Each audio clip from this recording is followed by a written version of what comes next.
There was a night, 170,000 years ago, when the cold came to kill us. We had no fur, no scales, no armor grown from our own bodies. We were the weakest thing on the tundra. So we did the only thing a naked, dying species could do. We stole another creature's skin and wore it like a second life. This was war. Humanity against a planet that wanted us dead. Every migration out of Africa, every step into a frozen unknown was only possible because we learned to wear the dead. The coat on your back tonight is the great-grandchild of that first desperate theft. Then came a discovery more dangerous than any weapon: the thread. In China, the secret of silk was guarded like a state secret, punishable by death to reveal.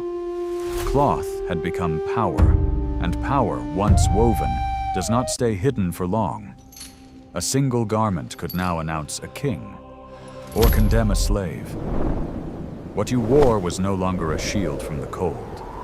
It was a verdict on who you were allowed to be. We didn't need old bones to tell this story.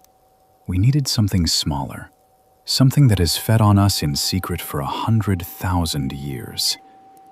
The louse. Clothing rots, bones survive, but hide does not. So science turned to the one witness that never left our side, a parasite that could only exist once we started wearing something. Its DNA split into two distinct lineages, one for skin, one for cloth, somewhere between 70,000 and 190,000 years ago. That fracture in the parasite's genome is the closest thing to a birth certificate clothing will ever have. And here is the part that should unsettle you. Genetic evidence suggests we lost our fur nearly 1 million years ago, which means for what may have been 700,000 years, we were naked, bare-skinned, exposed to a world with no mercy in it, 700,000 years without armor. And then, one day, we found it. This tiny parasite isn't the only genetic ghost in our story.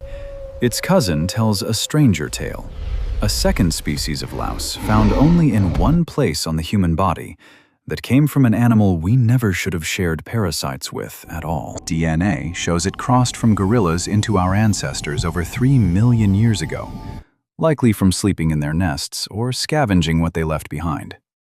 Long before clothing, long before fire. Proof that our bodies were vulnerable, borrowed ground, long before we ever learned to cover them. And it isn't only our own genome that carries the scars of clothing. We rewrote others to get it. The silkworms that built empires lost nearly half of their wild genetic diversity in our hands. Some can no longer climb. Some can no longer hide. We didn't just tame them, we disarmed them. Even wool, the fiber wrapped around half the world's shoulders tonight, exists because of a single broken piece of genetic code. One mutation. One accident thousands of years ago that turned a hairy animal into a walking loom. We like to think we're the ones who tell the story of clothing, but the genes disagree. They were writing it long before we knew how to read. For over 1,000 years, every thread was paid for in human time. Weeks, months. A single gown could cost a woman her eyesight. Empires rose and fell along threads of silk and cotton. Wars were fought over dye. Fortunes were built on fabric. Clothing had become a cage as much as a covering, beautiful and merciless. Then, in a single, violent century, the hand lost its monopoly on cloth. Machines could do in an hour what once took a lifetime.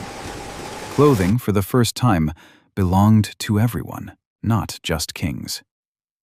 But freedom had a price. The hands that fed the machines worked in shadows the wearers never saw. Progress always leaves a scar. In 1935, something unnatural was born. A fiber pulled not from a sheep or a silkworm or a field, but from petroleum itself. Nylon, polyester, spandex. Humanity stopped harvesting fiber from the earth and started inventing it from nothing. But speed became a hunger that never stopped. Clothes got cheaper, faster, disposable. The world began drowning in what it once treasured. And now, the thread has done something no hide, no silk, no machine ever could. It has started to think, to listen to your heartbeat, to warm you before you feel cold, to speak silently to the machines in your pocket. 2 moments, 170,000 years apart. Same desperate question. How do we survive what we are? We didn't just learn to make clothing. We taught it to become us. And somewhere, right now, the thread is still being pulled.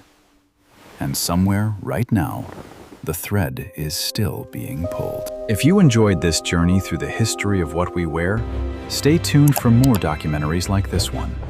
Subscribe so you don't miss the next one. And if this story was worth your time, like it, drop a comment with your thoughts, and share it with someone who'd love it too.